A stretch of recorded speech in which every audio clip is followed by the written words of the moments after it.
тыңдаршылар, АТР телеканалының yayınında Сейф АТР Қырымның yayında olmalı деген марафонны серетесін. Студияда сіздер үшін мен Гүлсім Халилова çalışам. Венді көргеніңізге көре студиямыздың мұсафирі Исмет Бей Юксель, иш адамы ве Қырымтытар Милли Meclis рейсіміздің меслячысы. Селям алейкум, хош келдіңіз. Исмет Бей, насылсыңыз? Teşekkür ederim, sağ olunuz. Бүгін біз сізден бірчоқ мұйым меселелеріні лаф етмеге планлаштырдық, бірчоқ хаберлеріні лаф етмеге планлаштырдық. Хусусан сайғылар қадышлар, заман информацион программаларында да көргеніңізге көре бүгін Судах региональ Милли Meclis рейсіміздің, яғни Эльвира Аметовның evine bu деген merkezdен sözde işgalcilerinin bu demek hukuk korçalayıcıları kelgen ve ona karşı böyle baskıntı yapkanlar aytkanlarına göre sanki dersin o ekstremistik teşkilatını finanse yani mali destek bereyken işgalcilerin aytkanına göre ve anlağanımızga göre bu ekstremistik teşkilat adında olar Kırımtıtar Milli Meclis sımızını aytalar. Zira bilgenizge göre 2016 senesi Rus işgalcileri bizim temsili organımızını Milli Meclisimizni ekstremistik teşkilat olarak kabul etti ve bu teşkilatga ait olgan insanların takibini ve baskıntılarga uğramaga başladı. Fakat Elvira Ametov yani bu mesele boyunca sonki yıllar içerisinde yani bu mesele boyunca böyle baskıntılar yapılmagan edi ki biz bunu görmegen edik Kırım'da. Şimdi bu böyle ilk bu mesele boyunca baskıntılardan biri oldu ki Elvira'ga başka davalar boyunca da baskı yapılaydı. Sanki dersin onun evinde evvel ezelden kalgan bir tüfekni tapkanlar ki Elvira Ametov eski şeylerinin kolleksiyasının uğraşa, toplaşkanının uğraşa ve onu bu işte eski evvelde Nikolay gününden kalgan dep aytaydım benim hartanam o tüfekni tapıp sanki dersin çeşit türlü davalar uydurmaktalar ve şimdi böyle bir baskıntı yapıldı. Biz Elvira Ametov'la bağlanmağa şimdi tırışırmız ve hatta biz şimdi canlı bağda Sudak Regional Milli Meclis reisimiz Elvira, selam aleyküm. Alo. Alo. Selam aleyküm Elvira. Bugün biz sizin birinci bölümümüzde laf ettik işte Rus tilinde diğerleri anlasın deyip endi Kırım Tatar tilinde de bu meseleni biraz laf etmege isteyimiz. Elvira, sizin evinizge kelip bugün bu edegen merkezden ne talap ettiler, ne istediler ve sizge yapılgan bu hareketlerge siz nasıl şahsen kıymet kesiz?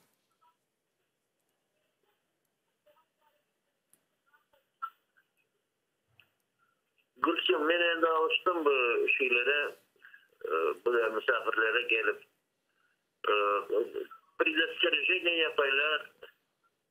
Bugün приглашение verdiler, Meşte varacak eken, ekstremistki какой-то organizasyonları var eken, onda var, laf edecek oluylar. Ben dedim bir kere varmayacağım, benim 82 adam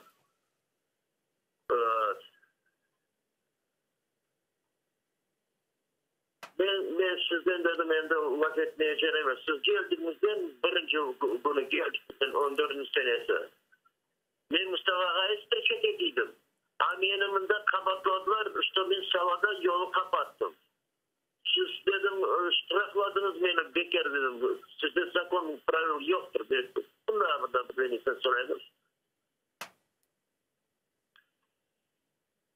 Elvira da şunu soracağım. Bu Kırım'da ilk defa mı yani bu kabatlav boyunca Milli Meclis azalarımızga şimdi kelmekteler. Yani ilk defa mı böyle yapıla ya da başkalarımızga karşı da bu madde yani bu dava boyunca böyle kelip baskıntı yapkan ediler. Çünkü men şahsen sonki vakitları işgal etilgen Kırım'da Milli Meclis azaları regional meclis temsilcilerini yani böyle bir kabatlavlarla kelgenlerini eşitmegen edim. Belki biz bir şey bilmeyimiz bizler. Açıklanız lütfen bu meseleni.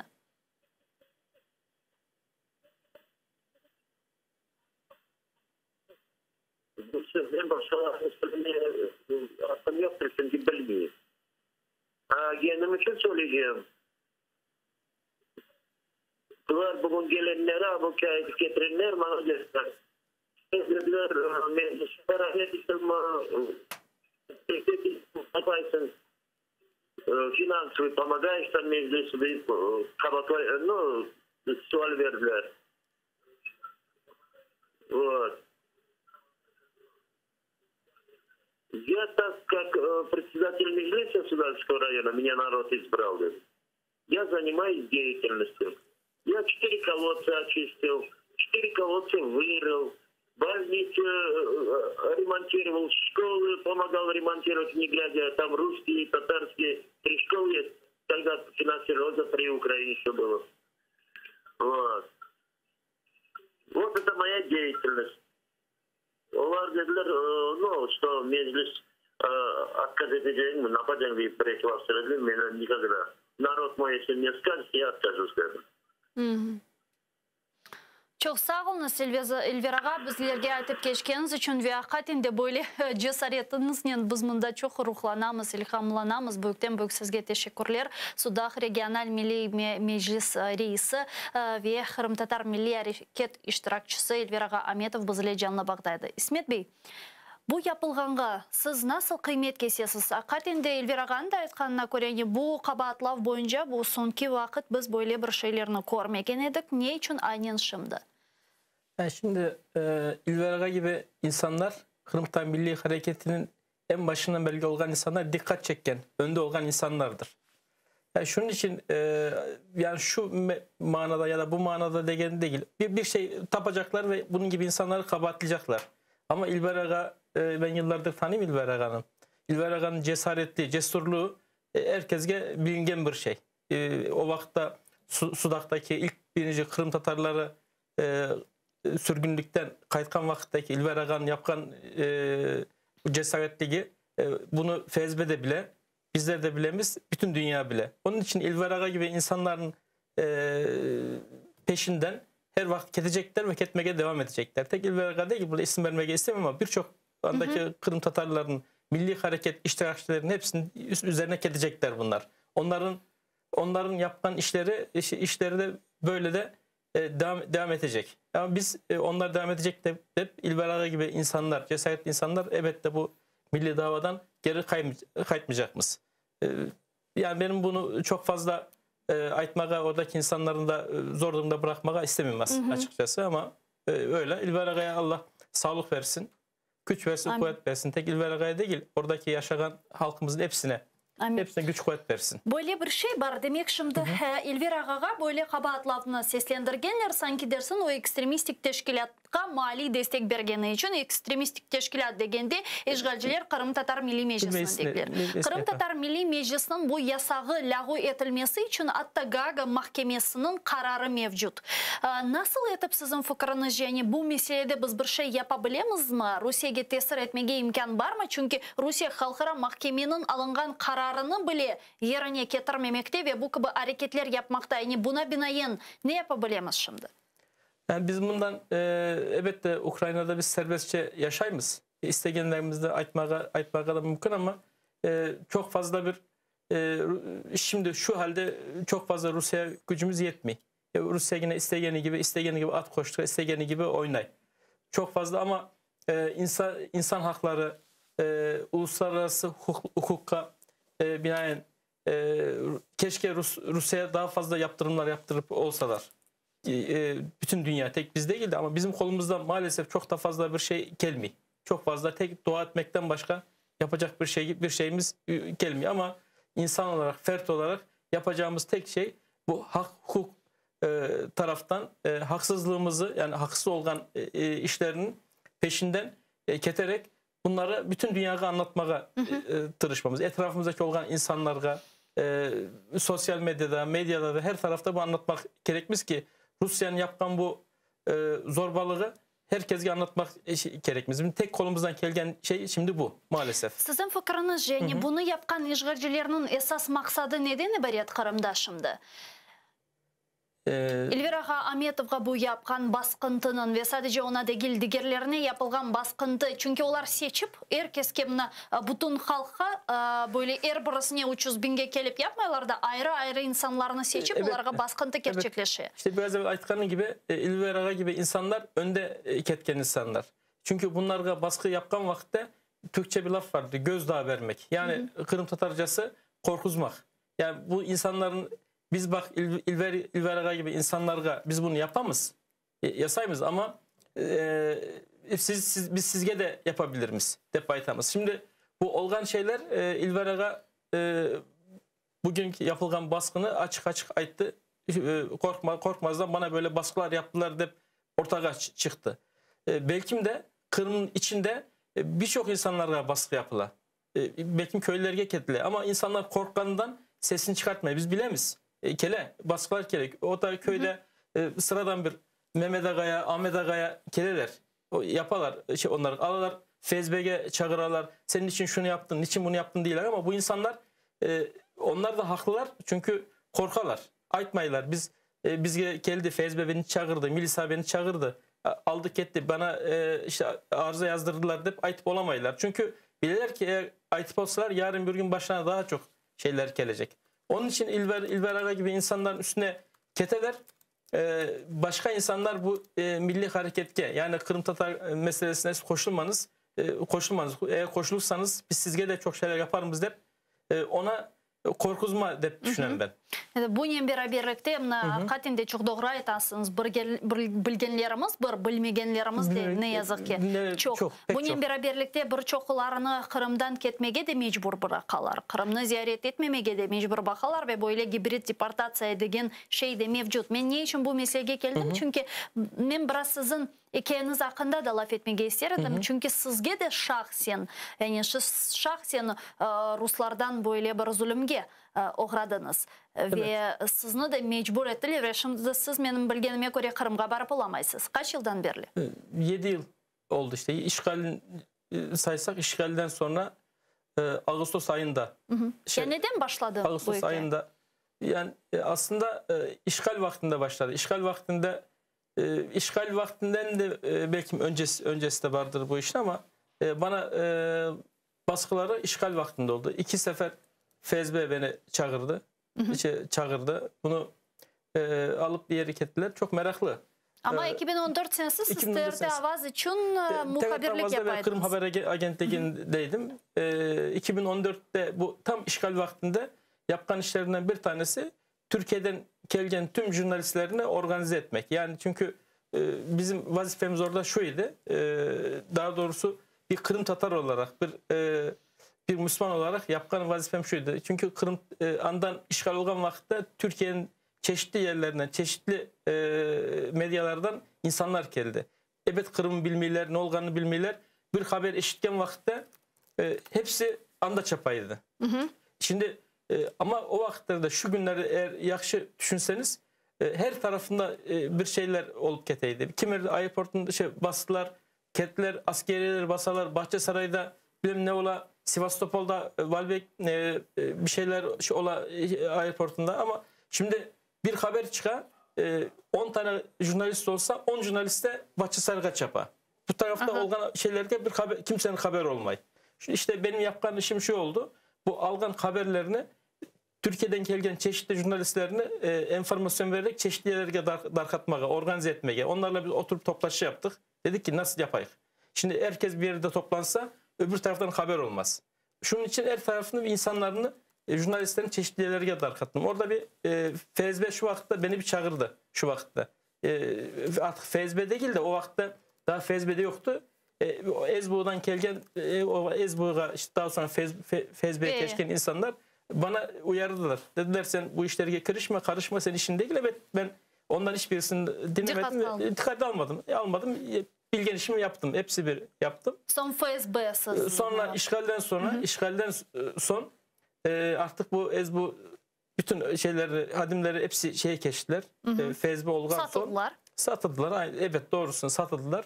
Sonra bir gün bir telefon geldi bana. Pek nazik bir şekilde. Biz işte ben FSB'den telefon açacağım sizge. Sizinle bir görüşme geçtiğimiz. Sizge nasıl vaktiniz müsait olur? Ben dedim ki bugün vaktim yok. Yakşı dedi ne vakit olsa geliniz. Bugün yarın ama pek kibar. Çok nazik bir şekilde. Özüm de şaşırdım. Dedim evet bu kadar nazik olmaya FSB'ye nasıl olacak ola bu. O vakte Gayana'yla kettik.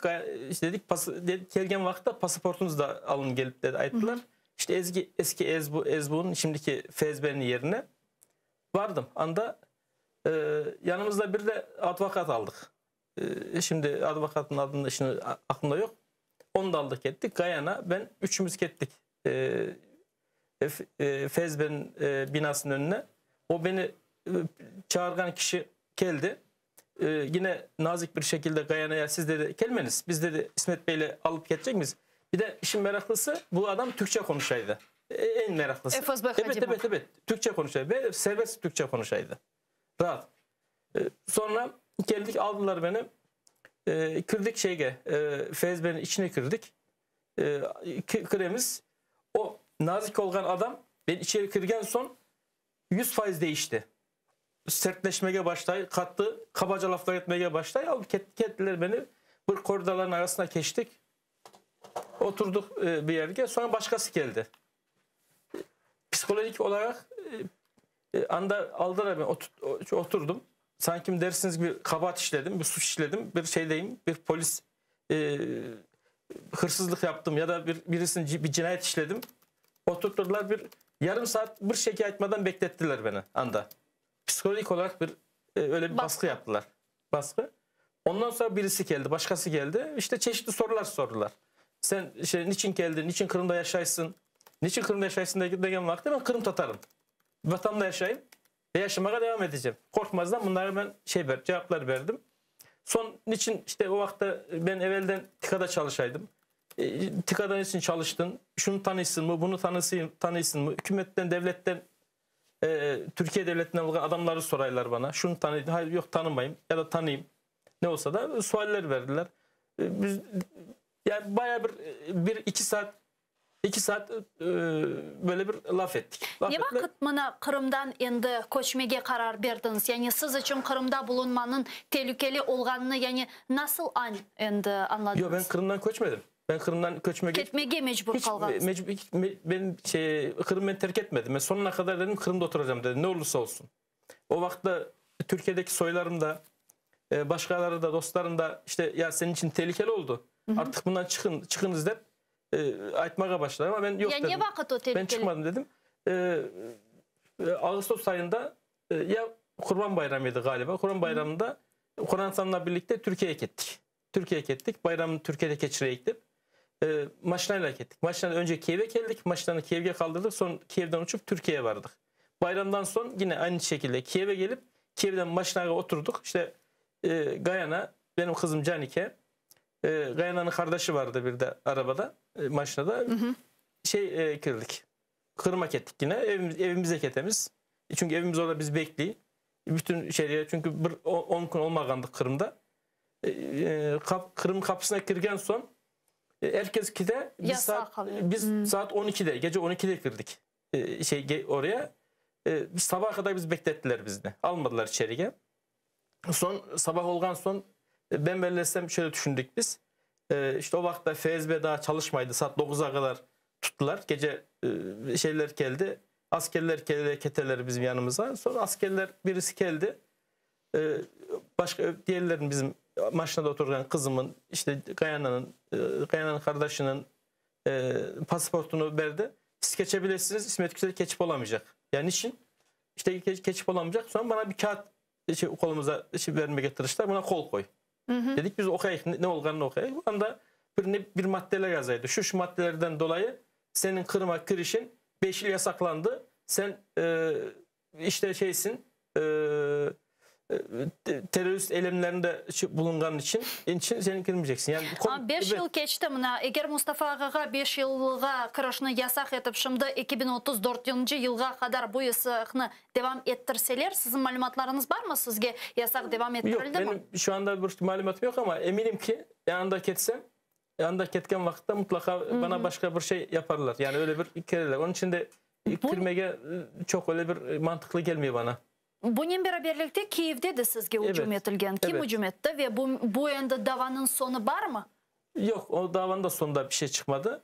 Bilesiniz o vakitte işgalden sonra Kiev'de tam ne olganı karışıktı. İlk zannedersem 11. ay ya da 12. ayıydı. Tam hatırlamayayım. Galiba 12. ayıydı. Evime işte bunda arendaya bir ev algandım. O vakitte apayım, kızım hepsi Kırım'daydı. Ben burada bir özüm yaşaydım. İşte Gayana Kimer'deki Elif Kete'ydi bunda. Şu vakitte evin önünde kırgan vakti ben kıskadan anlatayım. Çok uzun bir hikaye ama kıska anlatayım. Çok fazla uzatmayayım ben meseleni. Evge kıracak vakitte yine en meraklısı da bu. Benimle laf etken insanlar hep Türkçe laf ediyor. Kırım'dakiler de Türkçe laf ettiler bunda da. Birisi İsmet Bey de kıçırdı bana. Evim biraz tutkan yerim, arende kalgan yerim. Arka tarafı orman idi. Ağaçlık taraftandı. Böyle bir İsmet Bey de kıçırgan vakitte evet aklıma en ufak bir şey gelmedi. Kettim. Gelir gelmez benim bir sırtıma bir pistolet dayadılar. Pistolet koydular. Alıp beni bir maşına oturtturdular. Öyle korkunçlu bir şekilde. Niye düşündünüz o an? O vakitte yani aklıma hiçbir şey gelmedi. Yani niçin ne yaptım? Acaba bir düşmanım mı var? Başka şey mi? Çünkü aklıma benim fezbi olganı, başka bir şey olganı asıl gelmedi. İlk vakitlerde. Sonra maşına oturtturdular.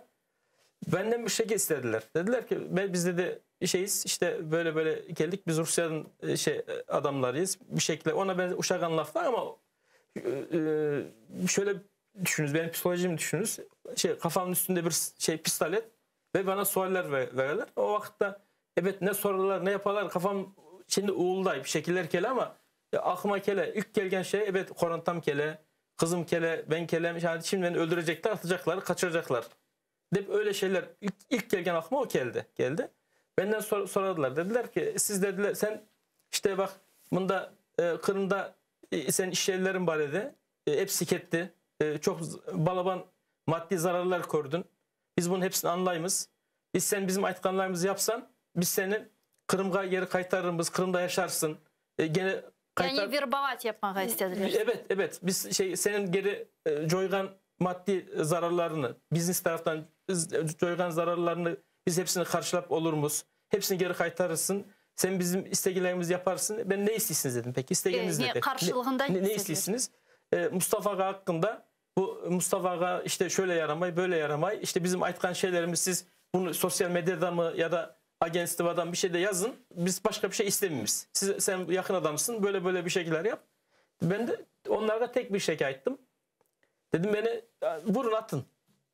Ben böyle bir şey yapmaya mümkün değil. Yapmaya bilesiniz. Beni eğer aldınız, kısladınız ama beni o zaman karakterimi de bilesiniz. Ben öyle bir şey yapmayacağım sizge. Hiç vakitte. Şu vakitte en ağır olan şey şu oldu benim için. O zaman sen de Kırım'daki kızını ve apayından düşünmeyesin de sorarlar bana. İşte o vakitte işte yani sonra evet korktum. Yani korkmasam bu insanım ben çünkü. İnsan olduğun için korkasın. Arabadan aldılar aşağı. Dediler sen dediler şimdi pek korktun. Ne etmeye bilmişsin. Seninle birkaç gün sonra bir kahve içelim, çay içelim. Güzel konuşayım seninle. Sen şimdi git dediler. Beni bıraktılar. Evet yaptım o vakitte. İlk yapkan işim aklıma gelgen Rıfat Çıbarov'a telefon açmak oldu. Aha. Çıbarov'a telefon açtım. Sağ olsun Çıbarov çaptı geldi. Hemen geldi. Rıfat Çıbarov'la laf ettik. Nasıl olgan, ne olganını. Rıfat Çıbarov birkaç yerge telefon açtı. Bunun arasında ben Türkiye Cumhuriyeti vatandaşıyım. Ben Türk vatandaşıyım. Yani bu Ukrayna vatandaşı değilim. Böyle bir şey yapmak mümkün değil. Pasol'la telefon açtık. O vakitte Yönet Bey'di. Türkiye elçisine telefon açtık. Evet. Akşam onunla laf ettik. Yönet Bey sabah dedi elçilikke geliniz. Şimdi yapalım. Geliniz laf edeyik. Sabah erkenden hep beraber Rıfat Çıbarov, ben, Yönet Bey laf ettik. Nasıl oldu, ne oldu, ne bitti. Olgan'la onlara da anlattık. Siz dedi Yönet Bey bir şey yapmanız. Çünkü biz dedi girişimde bulunacak mıyız bunda? Ukrayna'dan laf ederimiz. Belki başka şeylerde. Laf edildi. Çok laf edildi. Geldiler o vakitlerde bundan da geldiler insanlar. Ne oldu olganını soradılar. Ne yapkanını ama sonunda bir şey çıkmadı. Sizin fikrinizce ne için aynen sizge böyle baskı yapıldı? Benim fikrimce şöyle. Ben Kırım'dan, Türkiye'den, diasporadan vatan deyip Kırım'a gelgen ilk insanlardan birisiyim. Birinciden bu. Yıllarca ben Kırım'da ticaretle uğraşmadım, başka tek milli hareketin içinde uğraştım. Mustafa Ağa'nın yanında mecliste çalıştım. Bunu açmaya da şöyle ve galiba hakkım da vardır. 94'ten 95'ten sonra Kırım'dan, Türkiye'den Kırım'a gelgen yardımlardan olsun ya da başka şeyler olsun Kırım'a kakılgan bir mıh bile olsa onda benim bir payım var idi. Bir şekiller yaptım. Her şey bütün medya alanında olsun, başka şeylerde de ATR'in kurulgan vakitlerden bile ben bunu ATR'in kurulgan vakitteki yapan Rıfat Aga da bilir işte bunu Şevket Mehmetoğulları da bilir. Tabii Meydan Radyosu'nun kurulması, Kırım Haber Ajansı'nın kurulmasından daha başka şeyler. TİKA'da işte 9-10 yıl TİKA'da çalıştım. TİKA'daki yapılan projelerin birçoğunu ben yürüttüm. Ondan dolayı da beni başka türlü düşündüler. Belki de benim Kırım'a gelgenim Kırım Tatar olganım için. Burası benim vatanım olgan için ben geldim ama onlar belki başka türlü düşündüler. Bunlar acaba şpiyon deyip mi düşündüler? Başka ne düşündüler bilmeyeyim. Ya şimdi Türkiye Cumhuriyeti'nin Kırım ve Kırım Tatarlar yönelişinde yapkanlarını yeterli bulasınız mı? Türkiye Cumhuriyeti'nin evet. Şimdiki şu haldeki. Evet. 7 yıl geçti mi? Biz geçenlere işgalinin 7 yılını hatırlay ve kaydete edik bu kederli konudan beri 7 yıl geçti. Bu aslında sizce bu yeterli mi yapılganlar? Zor bir sual doğrusunu söylesem. Benim için zor bir sual. Yani kıskana açacak olsa evet de yeterli depaytan ben şimdi. Çünkü şöyle söyleyeyim ben size. Bizim beklentimiz ne? Biz Türkiye'den ne bekliyoruz? Bir insan olarak, bir Kırım Tatarı olarak Türkiye'den evet Türkiye bizge Kırım Tatarlar için en yakın devlet. Bizim çünkü kan kardeşimiz, bizim aynı milletlerimiz, aynı dillerimiz, aynı dinlerimiz. Onun için beklentimiz çok fazla. Çok şey bekliyoruz Türkiye'den biz. Ama Türkiye'nin de yapacağı hem siyaset taraftan hem de maddi taraftan belli az imkanları var. Çünkü Türkiye'ye Kırım Tatarlar bakmayın. Türkiye tarafına düşündüğünüz zaman Azerbaycan, Karabağ meselesi var, Suriye'de var, Irak var. Türkiye'nin kendi bu PKK teröristler bilirsiniz probleması var. Ermenistan probleması var. Pek çok problemler var. Tek Kırım Tatarlar olgan olsaydı evet de biz daha çok daha talep edebilirdik. Ama Türkiye'nin imkanları doğrultusunda yapabileceklerini bana göre en yaxşısını yapabilir, en çoğunu yapabilir. Geçenlere Putin'in sözcüsü Peskov çok böyle meraklı bir çıkışta bulundu. Belki siz eşitkendirsiniz. Ben seyircilerimizge hatırlatmağa ve onun цитатасını daha bir kere dinlemeye teklif edeyim. Мы не принимаем позицию Турции по Крыму. Вместе с тем мы терпеливо продолжаем разъяснять нашу позицию. Мы уверены, что рано или поздно наши турецкие коллеги и партнеры поймут правильность и обоснованность позиции Российской Федерации. Kaydan bu cesaretini alalar? Yani böyle şey etmeye kim verir bu cesaretini? Yani bunu Rusya'nın cesaretini aslında bu aytkan şeyi bana göre cesaretlikten de ziyade aynı aytalar diler ki biz işte Türkiye er ya da geç bu şeyini kabul edecek. Emin miyiz depayda? Emin depayda. Aslında bu bir taraftan düşünen vakitte çok da emin değiller böyle bir şey giden. Çünkü emin olgan olsalar emin olgan insan bir şekillerde aytmaz oturup beklerler. Demek ki emin değiller ki bunu toktamaya aytalar. Ayta verirler ve Putin de bunu ayta, başkaları da ayta. Diler ki biz Kırım meselesi bizim için bitti. Ya durup dururken ne bunu aytarsınız madem o kadar eminsiniz. Ben belirlesem bunlar özlerinde korkularından dolayı aytalar. Ne için Türkiye'nin hasreti paytalar? Ne için misal olarak Almanya'nın mutlaka kabul edeceğini aytmalılar ya da Amerika'nın ya da Frankistan'ın veya ne için aynen Türkiye? Türkiye'nin çünkü sonki vakitlerde Türkiye'nin de bir politik taraftan evet de Türkiye'nin Rusya'ya yaklaşması var. Türkiye ekonomik taraftan, biznes taraftan Rusya ile ticareti yüksek. Rusya'da bunu yaxşı bilir. Türkiye'nin ekonomisinde önemli payı var Rusya ile ticaretin. Bu ticaretin bozulursa Türkiye'nin ekonomisi de bozulacak. Türkiye Amerika'nın bilesiniz yaptırımlar getirdi, başka şeyler. Avrupa'daki Türkiye'ye bakışı daha farklı, daha bir değişik bir şeyler var. O yüzden dolayı da Türkiye'nin sanki bir köşeye sıkıştırmışlar gibi bir öyle düşünceler olabilir. Türkiye'nin öyle düşünebilir. Denize düşen yılana sarılır. Öyle bir Türkçe bir şey var ama tam onu aytmak kadar doğru değil. Yani denize Rusya düşen... yılan olamında. Evet ola ama ben öyle de ayıp olamayacağım şimdi. Aha. Öyle ayıp Çünkü olamayacağım. men ne için sorayım, ne yapabilir Türkiye dep aytasınız da, elbette ki, siz çok doğru aytasınız. Her bir memleketinin, her bir devletinin en başta o özünü düşünmek. Özünün menfaatları var, özünün problemleri var, özünün halkı, özünün elektoratı var sonuçta. Oraya bergen devletçilerge, siyasetçilerge ve ilahri. Ama eğer alacak olsa Kırım meselesine, Ukrayna meselesine, Avrupa devletlerinin, Amerika'nın da özüne göre menfaatları var. Buna Almanya misal olarak Şimali Kuzey bu akımını kurmağa eminlikten böyle istey. Ama bunun beraberlikte Rusya'ya karşı yaptırımlarını da uygula. Yani sanksiyalarını. Yani Türkiye'nin böyle imkanı yok mu? Şimdi onlar Rusya'nın bu Akkuyu AES'ini kurmağa anlaştılar, kurmağa başlayacaklar. Sonra bu S-400'lerini Rusya'dan almağa devam etti. Ve Türkiye'nin kolunda Rusya'nın ekonomisine büyük bir darbe verecek birçok imkanlar ve aletler var.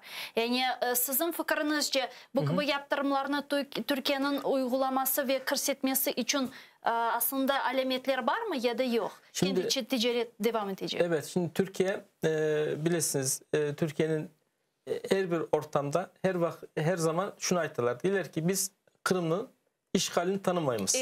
İşgalini tanımayımız. Biz bunu hiçbir anda hiç vakitte tanımayacağımız da ayttılar. Ama biraz evvel yine aytkanımız gibi Türkiye'nin kendi öz problemleri var.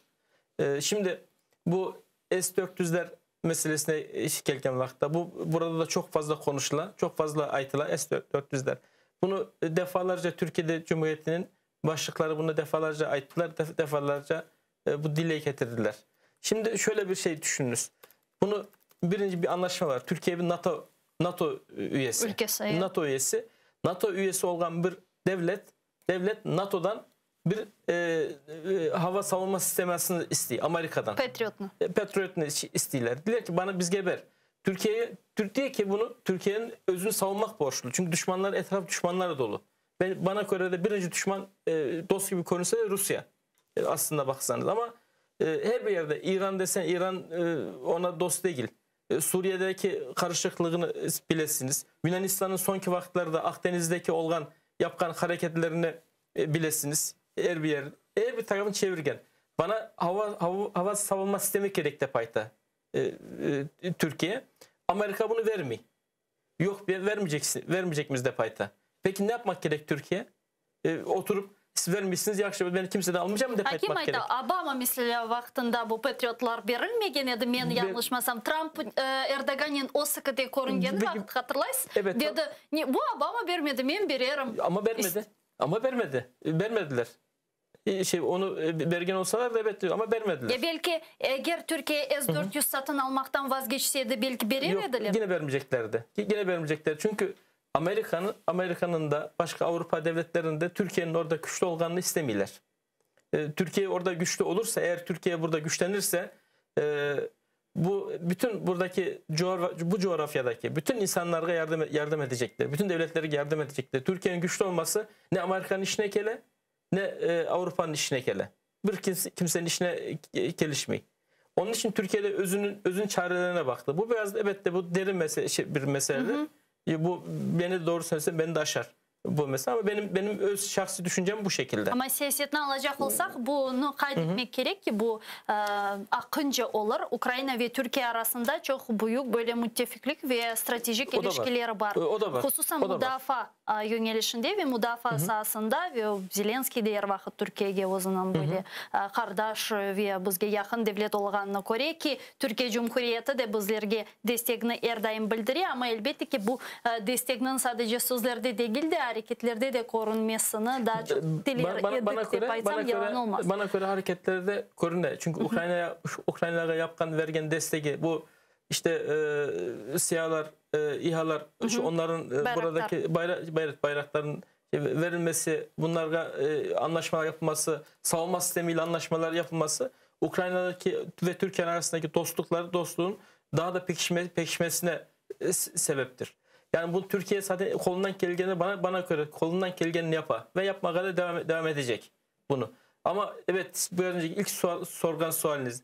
Biz yine insan en çok destekli kimden bekler?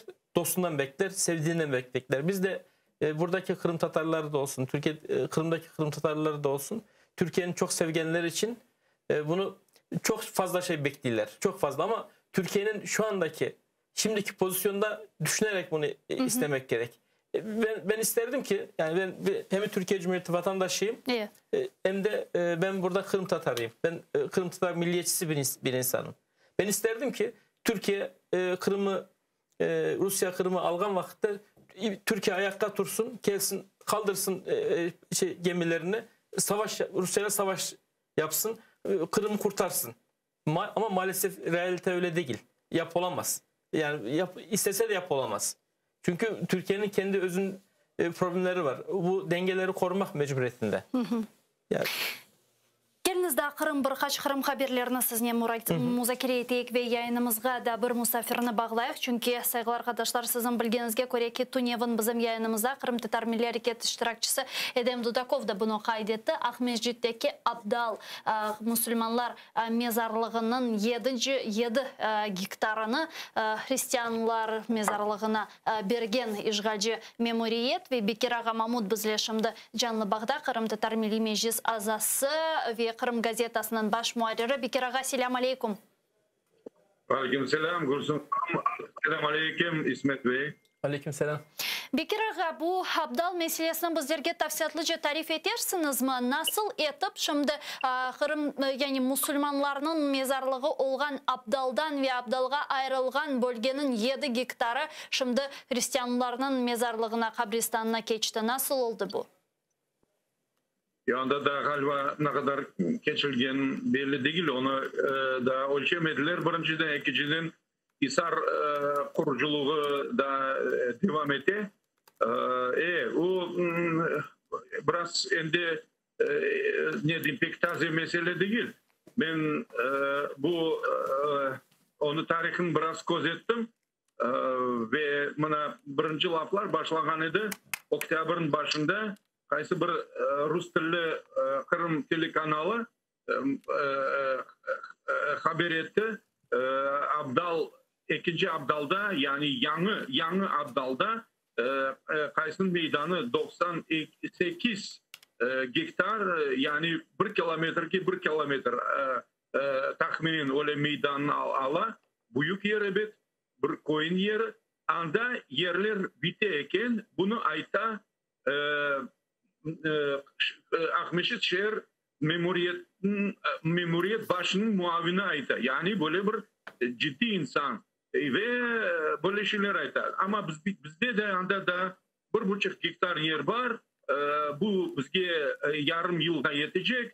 Biz ona bu meseleyi çözerek ve biz de böyle bir koz karar belgeledik. Nerede o olacak? Tahminen daha 100 gektar buna alacağımız. Kendi şu taraflarda bu Живописное, bu Молодежное, şu kasabaların Akmeşit'i o tarafa gittiğin yerlerde. Onun için rahatsızlanma hiç de esas yok deyip tahminen böyle bir çıkış yaptı. Tamam, bir ay geçken son noyabrın başlarında muftiyatın azbarına ve son demek anda idarege kele endi bu şehir memuriyet başının ozu kele birkaç insan beraber u hanım buna da bir ay daha geçmedi. O işinden öz ihtiyarının tırnak içinde alıp taşlanıldı. Söz sırası gelgende degenedi. Ben geldim, çokka geldim. Ben çok çalışacağım ve muvaffakiyetli çalışacağım. Öyle biraz kopaylı biyanat yapkan edi. Buna 2 yılga barmadı işte. Ayda ne olsa da.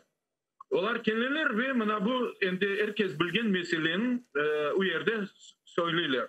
Anda mufti birkaç muamirleri oturalar. O değil bana bizge siz anda Abdal'da 12 gektar endi tasavvur etiniz.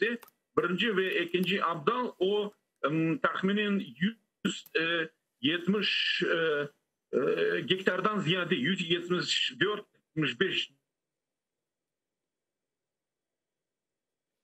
Alo.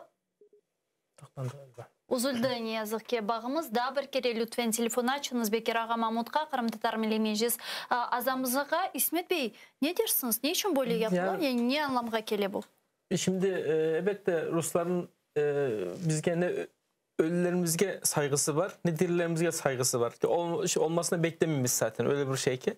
Bu yarın bir gün mezarlıkımızın topraklarından bir miktar aldılar. Eğer böyle giderse yarın bir gün gelip de mezarlarımızda sürüp alsalar yani bu yaparlar. Rusların bu oradaki işgalci güçlerin zihniyeti böyle, düşüncesi böyle. Ben ama meraklı bir şey ki ben ya görmedim, belki de görmediysem siz bana ayttınız.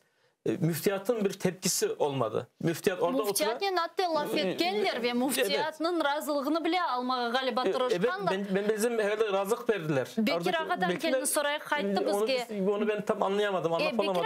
Bekir Ağa iştes? Müftiyatın meselesini bir... İsmet Bey sorayım, andaki müftiyat bu meseleye aslında ne ayta? Onlar mı tasdiklandı bu? Müftiyat razılık verdi mi? Bakın bu noyabrın başında olar diller. Anda açık bir rahatsızlık oldu. Son bunlar diller yok bu mesele boyunca biz daha hiçbir karar almadık. Kimse rahatsızlanmasın diye. Öyle manada. Ben teşkirdim muftiyatın saytında sayfeledim baktım ve bu konuşuğun taptım hesaba haberin bu konuşu hakkında. Anda başka laflar abdal meselesi anılmay asılda. Neçidir olar doğru görmediler bu haberge koşmağa demek bu hanım memuriyet başı kotergen meselelerini onlar onu izahlamadılar onun haberlerinde ve böyle mesele çıktığını aytmadılar. Ve böyle bu mesele demek biraz ne diyeyim sizge toktap kalgan gibi oldu. Sonra bu laflar çıktı anda ben işittim özüm anda isar kurulayata eken. Son bana bu siz şimdi göstergen kadrlarını gördüm. Onun muhalefinde de laf ettim, bildim. Ve elbette pek tacipli mesele olmakta. Çünkü ben tekrarlap aytam. Oktyabr ayın başında bu mesele anılganda hiçbir olarda rahatsızlık yok idi. Ve böyle bir abdal, Müslüman abdalın kaysı bir kısmına öyle bir reyderlik koz taşlamak öyle mesele durmaydı. Bir aydan son bu şey oldu. Son besebeli nasıldır bir ne diyeyim işte gene de bazar demeyeyim işte ama bana biz sizge bu şeyin falan tüken bu sizge bana böyle meselelerde yardım ettik bu ricamızın becerdik galiba belki böyle etip mi son bunu besebeli şehrin komünal hizmetleri bizim abdalga kirip başladılar bu isarın koyma. Bu teessüf ki daha muftiyatın hiçbir nesi sesleniyor bu şeylerge yok. Bilmeyeyim. Ben işittim sanki laf demek olar soragan 7 hektar değil endi lafkte endi 3,5 hektar hakkında sanki. Ama elbette o hanımını o yerde bu şey bana sizde 12 hektar var 7 hektarın siz tek 4 hektar işletesiz 7 hektarın bizge verseniz yaxşı olur. Son biz sizge bir vaktleri başka bir yerden kaytarıq dep öyle ben sizge mana şimdi aman söz onun lafların aytamıştı. Şimdi mesele mana böyle derecede. Çok sağ olunuz Bekir Ağa, tafsilatlı şekilde hem bizlerge hem seyircilerimizge bu vaziyetini anlatkanınız için. Teşekkürler. Bekir Mahmut, bizle canlı bağdaydı Kırım Tatar Milli Meclis azamız. Sağ olunuz. Stüdyamızın musafiri ise İsmet Bey Yükseli'de. Çok sağ olunuz İsmet Ağa, stüdyamızga gelip sorularımızga cevap vergeniz için. İş adamı ve Milli Meclis reisimizin məsləhətçisi. Saygılar arkadaşlar, men sizin yazık bu bölükni ekonomik mecburiyetinde Mater teлеканалы ile olunuz bir kaç dakikadan sonra sizlerine zaman informasyon programması sonki haberler ile selamlayacak. Sonra bu studiyada Prime Mujdabayev sizlerinin yayını alıp baracak. Musafirlerinin seyretiniz, görüşkence.